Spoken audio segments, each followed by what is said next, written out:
This is part 3 of your goals lesson from the Money Management Guidebook, Student Guidebook.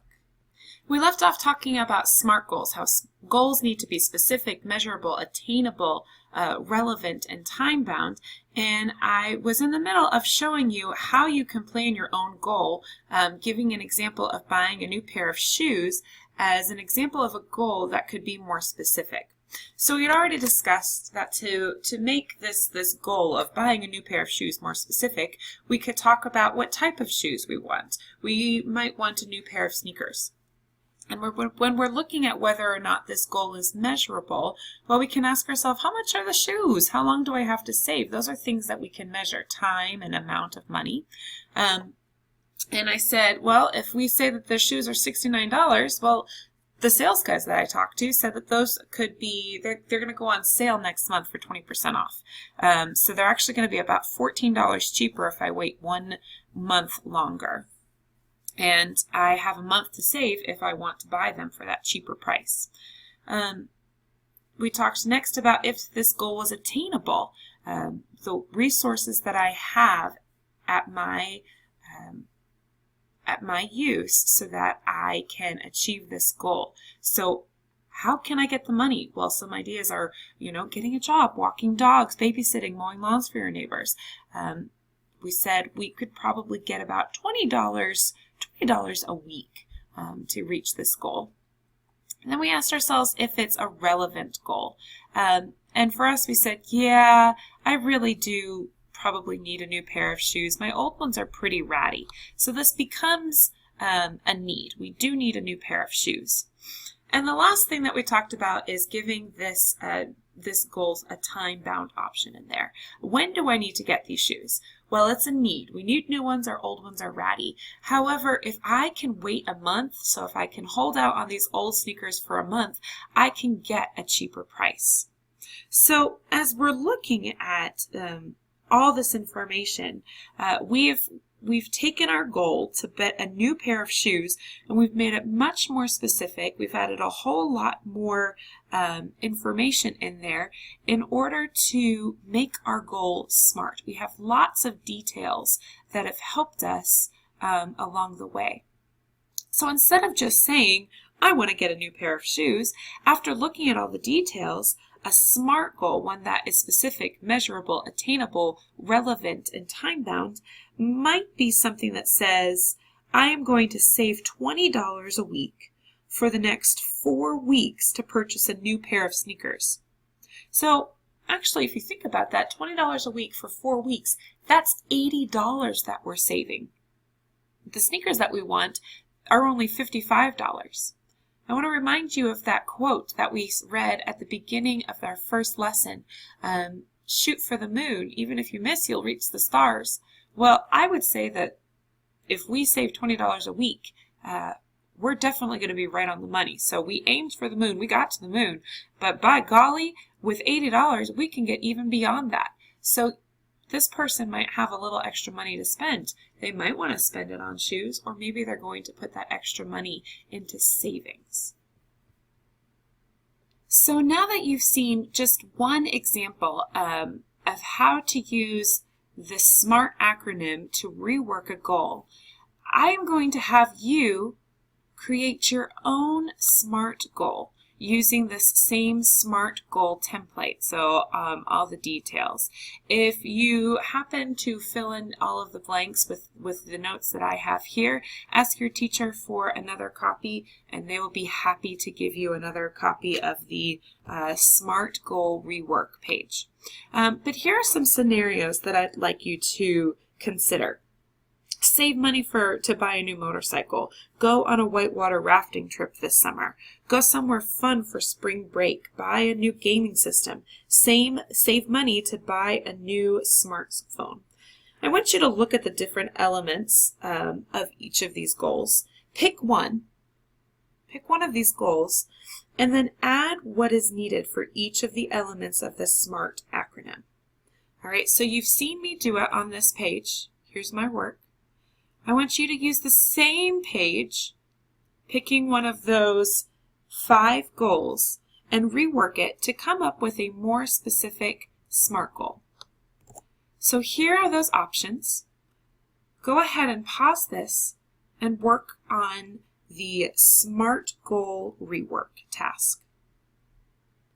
Writing a SMART goal can be really challenging sometimes, but there is a value in having a plan in place so that it's already there when you might feel tempted to buy something on an impulse. If you know that you're already working towards a goal and using money for something different is going to get in the way of that goal, it's really going to help you see the importance of your goal and keep you on track. Here's a question for you. What if one person, let's pick Michael or Selena, what if one person wanted to achieve all of these goals? They wanted to save money to buy a motorcycle and go on a white water rafting trip this summer. They wanted to go somewhere fun for spring break. They wanted to buy a new gaming system, and they wanted to save money to buy a new smartphone. That's a lot of goals. That's 5 different goals that they'd be working on. What are some suggestions or some strategies that you might give this person to help them meet each and every one of these goals? Think about that. What are some strategies that you might give them so that they could reach each and every one of these goals at a meaningful time and so that these goals are attainable for themselves? What I want you to do is on the back of your SMART goal rework sheet, I want you to write down some ideas. Just brainstorm. How could somebody work on all 5 of these goals at once and meet each and every one of these goals? Now that you've taken a few moments to think about how somebody could meet all of these goals and work on them all at the same time, I'd like for you to turn to page 17 in your student guide. At the top it says, "Are we there yet?" In just a second, I'm going to ask you to pause this video again and read through pages 17 and 18 in your student guide. This is talking about goal setting and how we can set short-term goals, some medium goals, and some long-term goals for ourselves and see how all of these goals work together. So go ahead, pause this video, read pages 17 and 18, please.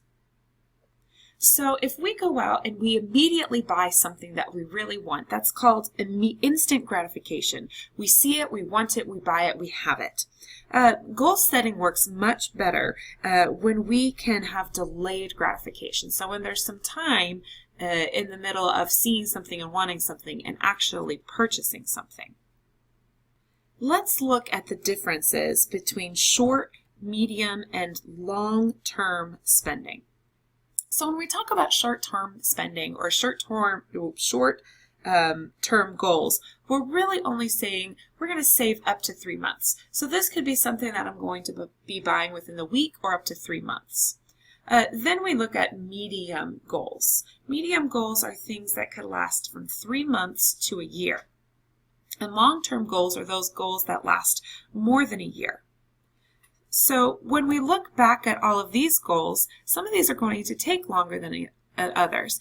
Saving money to buy a motorcycle. Motorcycles could be pretty expensive, so that could be a medium to a long-term goal. Whitewater rafting, that is this summer. It's definitely more than 3 months away, so we would consider that a medium goal. Going somewhere fun for spring break, well, right now this is a medium goal. If I didn't decide until April or let's say February that I wanted to go somewhere fun for spring break, then it might be considered a short-term goal. But because I'm recording this in the fall, we're going to call this a medium goal. Buying a new gaming system. This would be a short to a medium goal, I think.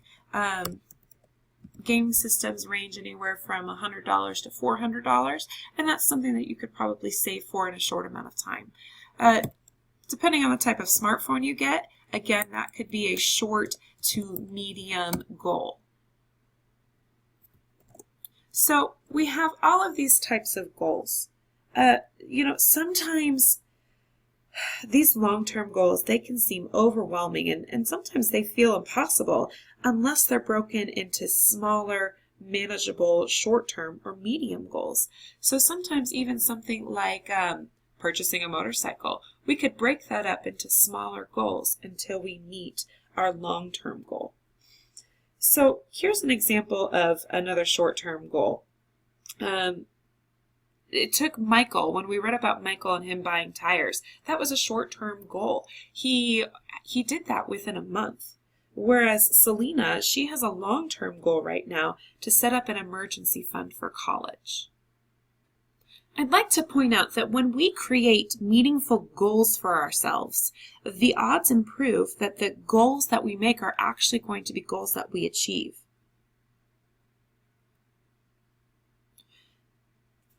When we make more than one goal for ourselves, we also have to set priorities, with a 1 being a goal that is not really important at all to me, and a 5 being a goal that is extremely important to me. You know, if you're rating your goal with a 3 or lower, it might be a goal that you really need to reconsider and see if it's a goal that you really want to set for yourself. Sometimes it might be a low priority goal, but it might be a goal that we need to keep just because we have a responsibility to meet that goal. Down at the bottom of page 18, you can see Selena's scenario about an overdue library book. She's not really excited about paying for her overdue library book, but she really does need to. So sometimes there are going to be goals that you have to make out of necessity, and it helps if you can make that goal meaningful to yourself, even if it's not something you want to do. So for Selena, she said it's important to repay for her library book or pay for the lost library book because she feels guilt, and it will be a relief to clear her conscience. And she can't check out any more books until she does pay, and she has a short-term paper, or she's got a term paper coming up that's due soon, and she's going to need books so that she can research it. She also says she knows her dad is just going to keep asking about it every week until I pay what I owe. Other obligations that you might not feel very excited about might be paying for your cell phone bill or paying for rent or groceries. You know, not all of these are fun obligations and goals, but they are goals nonetheless that we must meet. They're important for us. If I don't pay my rent, I don't have a place to live. If I don't pay for my cell phone bill, I have no way to really communicate with my family. And if I don't pay for groceries, well, I'm going to starve. So my goal and my challenge for you is to always consider the value of finding meaning in your goals, especially goals that you're required to meet. When you find value and meaning, those goals are going to be goals that you feel more confident in completing. All right, I have a challenge for you now. As you work through the lessons and activities in the high school financial planning program, you are going to complete challenge activities that can be compiled into a personal financial planning portfolio, something that you can see all of your work. So for this challenge task, you are going to write your own financial goals using the SMART model. Remember, if you don't remember anything about the SMART model, look on page 15 in your student guide. It has all the questions that you can ask. So as your life circumstances change, you can always refer to your goals and check your progress, modify your goals, or write new goals. So here is your challenge. You're going to create at least 3 financial goals that are specific, measurable, attainable, and relevant to your life that are time-bound. I would challenge you to try and write 1 short-term goal, 1 medium goal, and 1 long-term goal for yourself. There's a small space on page 19 in your student guide to complete this challenge, but you also have a larger page, challenge 1A, in your binder. It has the directions that you will be using, as well as a scoring guide on the page behind it. I'm going to challenge you to make these meaningful goals for yourself. Don't just complete this activity because it's what you have to do next in these videos. Make it meaningful for yourself. I think it's going to be easier to find and create SMART goals that meet all of the criteria in the SMART acronym if these goals have meaning for yourself. So that is the last portion of this lesson. When you finish this challenge, you will have successfully completed lesson number 2.